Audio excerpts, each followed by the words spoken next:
आप लोग शांत रहिए। ये हमारे बुआ का ही पुत्र है, हम लोग आपस में समझ लेंगे। बुआ को मैंने जवान दिया है, शिशुपाल अगर 100 गलती करेगा तो माफ कर दूंगा, और 100 गलती के ऊपर हुआ तो माफ नहीं करूंगा। अभी इसका पाप का घड़ा भरा नहीं है। शिशुपाल क्रोध में भगवान को गाली देने लगा।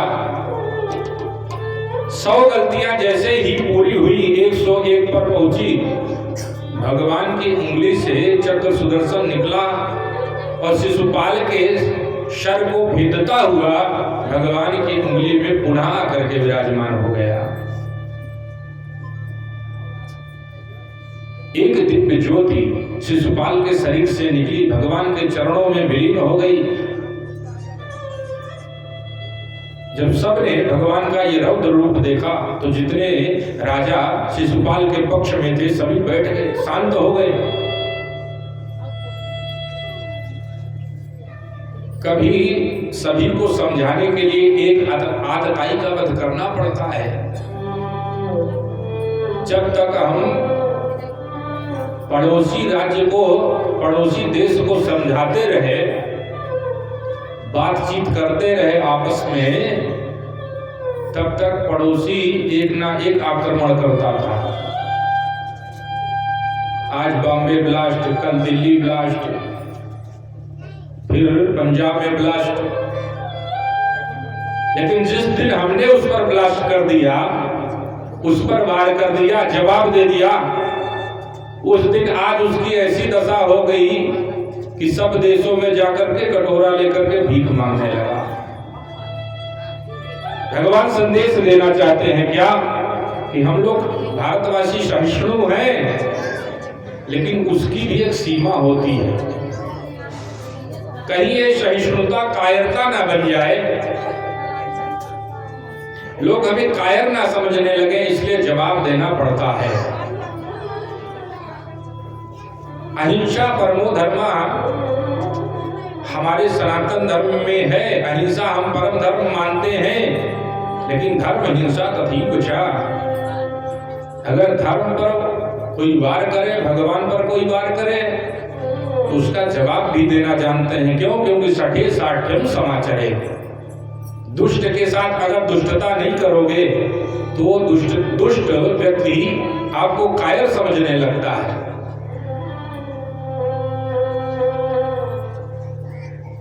भगवान ने शिशुपाल का वध तो किया, लेकिन उसके साथ जितने भी राजा खड़े हो गए थे उसके पक्ष में बोलने लगे थे, भगवान ने सबका मुख बंद करा दिया।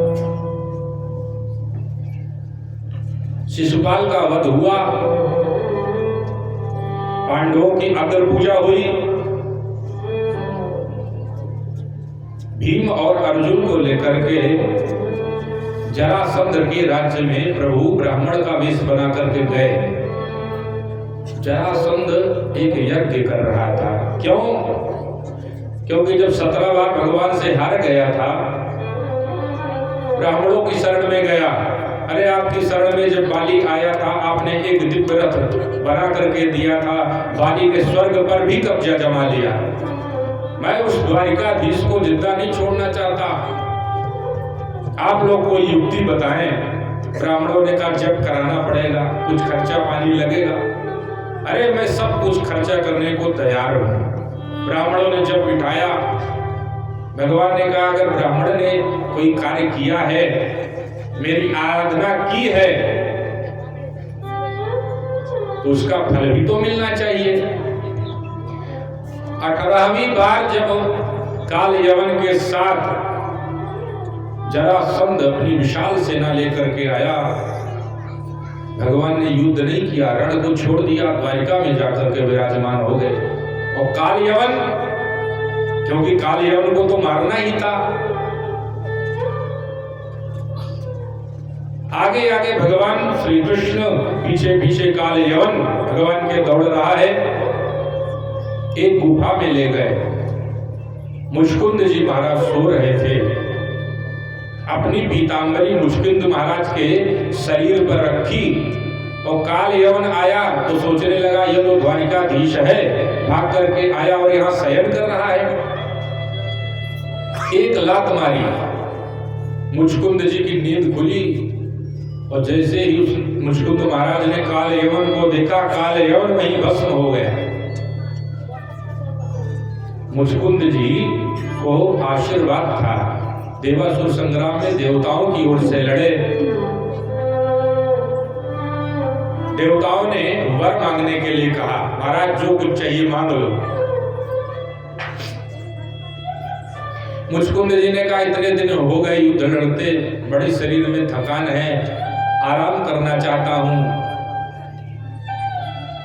देवताओं ने कहा ठीक है, जाकर के आराम करो, जो आपको जगाएगा भस्म हो जाएगा। द्वापर में जो ऊंचाई होती थी मनुष्यों की, वो त्रेता के हिसाब से थोड़ा छोटी। अब कलयुग में और छोटे, अब आप कलयुग जैसे जैसे बीतता जाएगा वैसे और छोटे लोग होते चले जाएंगे। मुचकुंद जी महाराज ने जब देखा कि द्वापर आ गया, हम सो ही रहे हैं, भगवान को देखा, प्रणाम किया, अविरल भक्ति का वरदान मांगा। भगवान ने कहा सोते सोते पूरा जीवन बिता दिया, कलयुग में तुम्हें भक्ति मिलेगी, जरूर मिलेगी। मुचकुंद महाराज के द्वारा काल यवन का वध कराया। जरासंध के पास प्रभु पहुंचे, ब्राह्मण का भेष बना करके प्रभु, अर्जुन और उनके साथ भीम। जरासंध दान दे रहा था, उस दान की लाइन में भगवान अर्जुन भीम साथ में हो गए। जब प्रभु की बारी आई, जरासंध ने कहा मांगो, जो भी कुछ मांगना हो मांग लो। भगवान ने कहा सिर्फ एक चीज मांगूंगा, मुझे युद्ध दे दो, मैं तुमसे युद्ध करना चाहता हूं। जरासंध ने देखा एक ब्राह्मण युद्ध की भिक्षा मांग रहा है, ये ब्राह्मण नहीं हो सकता। उसने कहा युद्ध की भिक्षा दूंगा, लेकिन सच सच बताओ हो तुम कौन। भगवान ने अपना मेकअप उतारा, सामने द्वारिकाधीश खड़े थे, सामने अर्जुन खड़े थे, सामने भीम खड़े थे। भगवान को देखकर के आश्चर्यचकित हो गया, इसको मारने के लिए कितना प्रयास किया, भी ये जिंदा है, इससे युद्ध नहीं कर सकता, ये तो मरने वाला है नहीं।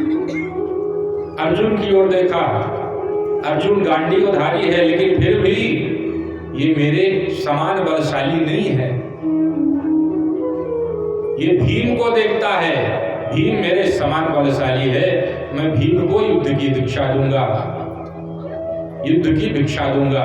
और भीम से युद्ध करने के लिए जरासंध चल पड़ा।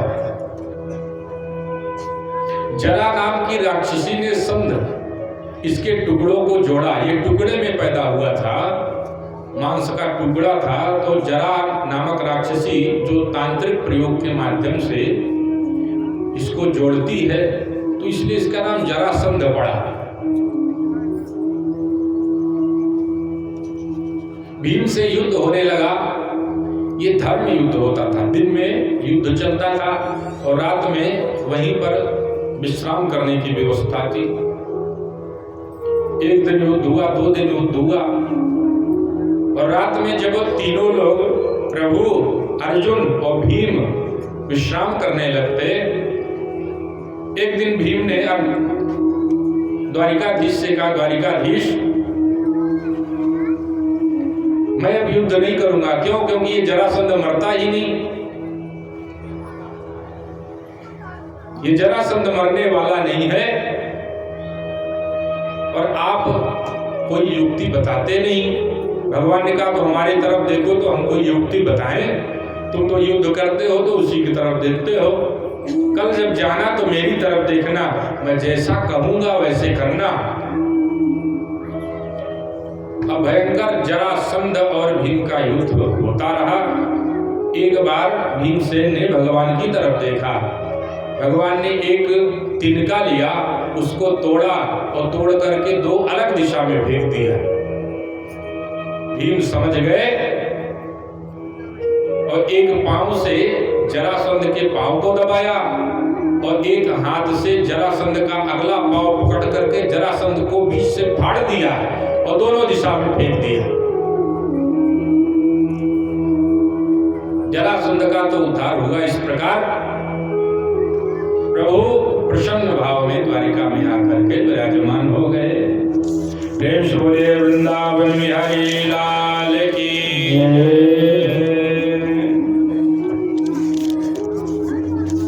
कहते हैं भगवान से जो प्रेम करता है, भगवान उसके सभी मनोरथों को पूर्ण करते हैं। इसलिए प्रेम करना हो तो भगवान से करो। सभी